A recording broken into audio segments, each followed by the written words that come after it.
Channel की second video. इसमें मैं आपको बताऊंगी कि किस तरीके से मैंने लॉन के 2 पीस ड्रेस की डिज़ाइनिंग की है। जिनका ये ड्रेस था उन्होंने मुझसे कहा था कि आप इस ड्रेस में बटन्स और कोई ऐसी बेल लगाइएगा जिससे ये जो है फैंसी लुक आए। तो मेरे माइंड में था कि मुझे बटन भी लगाने हैं और थोड़ी सी फैंसी लेस भी लगानी है, तो ये मैं ख़ुद लेके आई थी। लोकल मार्केट से मैंने ये जो है सब चीज़ें परचेज़ की थी, बटन्स भी और ये वाली बेल भी, सेंटर लेस वाली भी और ये वाली बेल भी। तो सबसे पहले जो नेक है मैं इसका बारे में बता देती हूँ। अब जिनका ये ड्रेस है ऑलरेडी मैं उनके कपड़े सीती रहती हूँ, तो मेरे माइंड में ये चीज़ थी कि उनके पास जो है वो जो हम पट्टी वाला यहाँ पे पाइपिंग करके जो लगाते हैं वो वाला नेक है। तो अब मुझे ये था कि मुझे बटन्स लगाने हैं, अब मैं क्या बनाऊँ। और वो बैन और इस तरीके के जो गले हैं वो प्रेफर नहीं करती जो ओवरलैप पूरे होते हैं। तो मैंने सोचा कि मैं थोड़ा सा डिफरेंट कर देती हूँ कि इसको इस तरीके से वी बना के सेंटर लेस लगा देती हूँ, ताकि जो है ये डिफरेंट भी हो जाए और यहाँ पे पट्टी आ जाए और मैं इसके ऊपर बटन्स अटैच कर दूँ।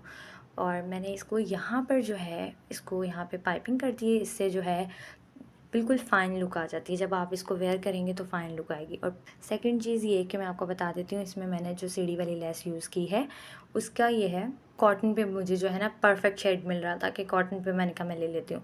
तो जब मैंने कॉटन पे लिया तो अब कॉटन वाली बेल का सेंटर लेस जिसे सीढ़ी लेस भी कहते हैं, उसका ये कह लें एडवांटेज है या डिसएडवांटेज है, वो ये है कि ये श्रिंक हो जाती है। अगर आप इसको लगाने से पहले श्रिंक नहीं करते तो ये जो है बाद में जो है आपका ड्रेस जब आप पहली दफ़ा में धोते हैं तो ये आपका सारा जो डिज़ाइन है वो इकट्ठा हो जाता है। मतलब वो उसकी वो चीज़ नहीं रहती और ये बहुत ज़्यादा आपको उसी वक्त अंदाज़ा होगा कि ये बिल्कुल इस तरीके से होगा कि आपकी ये पट्टी जो है बिल्कुल स्ट्रेट नहीं रहेगी, ये मुड़ जाएगी। ठीक है, इस तरीके से मुड़ जाएगी। तो आप जो है इस बात का ख्याल रखें कि श्रिंक करें देन आयरन और उसके बाद इसको अटैच करें, अगर आप खुद घर पे सी रहे हैं। बाकी टेलर्स को तो ये बात पता होती है। और एक और चीज़, अब यहाँ पे जब हम बेल अटैच करते हैं सेंटर लेस सीढ़ी लेस तो वो बहुत सी थ्रू लग रहा होता है, तो मुझे तो वो चीज़ नहीं अच्छी लगती। तो मैंने उसके लिए एक चीज़ की है कि मैंने इसके अंदर जो है पीछे की तरफ पाइपिंग लगा दी। अब आपको वो पाइपिंग नज़र भी नहीं आ रही होगी, तो मैंने वो बेल लगाने से पहले बेल के ऊपर वो पाइपिंग लगाई है। उसका मैं किसी दिन आपको बता दूँगी कि मैंने किस तरीके से लगाई है। तो उससे ये होता है कि आप देखें ये सी थ्रू नहीं है, आपका जो है शौक भी पूरा हो गया और वो सी थ्रू भी नहीं है, बुरा भी नहीं लग रहा। और इस तरीके से अब हम इसके स्लीव्स की तरफ आ जाते हैं। तो इसके स्लीव्स में मैंने ये किया कि वही बेल जो मैंने इसके एजेस पे लगाई थी और दामन पे लगाई थी, मैंने उसको जो है यहाँ पे अटैच कर दिया।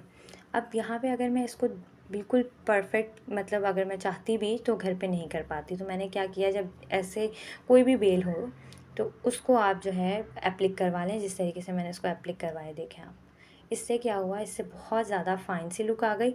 और ये वाली जो बेल है मैंने 250 रुपये गज़ जो है लोकल मार्केट से ख़रीदी थी। और उसके बाद 300 रुपये में मैंने इसको 300 साढ़े 300 में जो है बाजू, दोनों बाजू और ये इस तरह दामन पे मैंने जो है अटैच करवा लिया। ये वाली जो चीज़ है, एजेस जो है मतलब इस तरीके के कॉर्नर्स भी आ रहे हैं, तो ये बहुत ज़्यादा लुक चल रही है। तो मैंने सोचा कि मैं इसको इस तरीके से कर देती हूँ। अब ये वाली जो बेल है इसका एक बेनिफिट ये भी है कि ये जो है कपड़े को ख़राब नहीं करेगी। ये ऑर्गेन्जा के ऊपर बनी हुई है, तो ऑर्गेन्जा पे तो हम और भी बहुत सारी डिज़ाइनिंग करते हैं, तो ये ख़राब नहीं करेगी। ठीक है। और एक और चीज़ जो मैं आपको यहाँ पे बताना चाहूँगी कि वो ये है कि अगर हमने यहाँ पे ये वाली बेल लगाई तो इससे बहुत ज़्यादा वज़न आ रहा है सामने की तरफ, ये देखें। अब हमें क्या करना है कि इसके बैक पे भी पाइपिंग लगानी है ताकि ये बैलेंस हो जाए, बिल्कुल बैलेंस हो जाए। ये देखें आप, वज़न बराबर हो जाए। ये देखें नीचे भी लगा दिए इस तरीके से। ये हो गया हमारी कंप्लीट लुक। अच्छा, एक और चीज़ मैं आपको बता देती हूँ कि ये जो क्रिस्टल वाले बटन्स हैं इनका एक बेनिफिट ये है कि आप इसको इजीली एक तो वॉश कर सकते हैं, जितनी दफ़ा भी ये वॉश होंगे ये ख़राब नहीं होंगे, इनकी चमक वैसी की वैसी ही रहेगी जैसी फर्स्ट डे थी। अब जैसे ये हैं, और अब मैं आपको ट्राउज़र के बारे में बता देती हूँ कि ट्राउज़र फिर वही अगेन बात जो मैंने लास्ट वीडियो में भी अपनी की थी, वो ये थी कि अगर आप शर्ट पे बहुत ज़्यादा डिज़ाइनिंग कर चुके होते हैं तो आप लोग जो है ट्राउज़र प्लेन बनाएं, ताकि इससे ये होता है कि आपके जो भी शर्ट की डिज़ाइनिंग है ना वो इन्हेंस होती है। और उससे ज़्यादा जो है आपकी एलिगेंसी लुक आती है कि आप जो है उसको कहीं पे भी वेयर करके जाएँ, तो जो आपने इतना खर्चा अपनी शर्ट पे किया है, आपने इतनी महँगी बेल लगाई है, बटन्स लगाए हैं, वो सब चीज़ें हाइलाइट होती है। ट्राउज़र से ज़्यादा जो चीज़ हाइलाइट होती है, वो हम शर्ट पे ज़्यादा फ़ोकस करते हैं। हाँ, अगर कोई प्लेन ट्राउज़र है और अगर मैं इस पे कोई डिज़ाइनिंग कर भी देती, फॉर एग्ज़ाम्पल अगर मैं कर भी देती, तो वो नज़र भी नहीं आती, क्योंकि इतने ऑलरेडी फूल हैं और ये वो, और ऊपर से शर्ट पे अगर हमने शर्ट पे ना की होती, तो फिर शायद हम इस पे कुछ ऐड कर सकते थे, कोई बेल लगा देते, अगर कोई मतलब अगर लगवाना चाहे तो। अब मैं तो प्रेफ़र भी नहीं करती, और दूसरा जिनका ये ड्रेस है, उन्होंने मुझे खुद से कहा था कि आप ट्राउज़र बिल्कुल सादा रखिएगा। तो ये सिंपल जो कैप्री स्टाइल वाला ट्राउज़र होता है वो देख सकते हैं आप, ये है।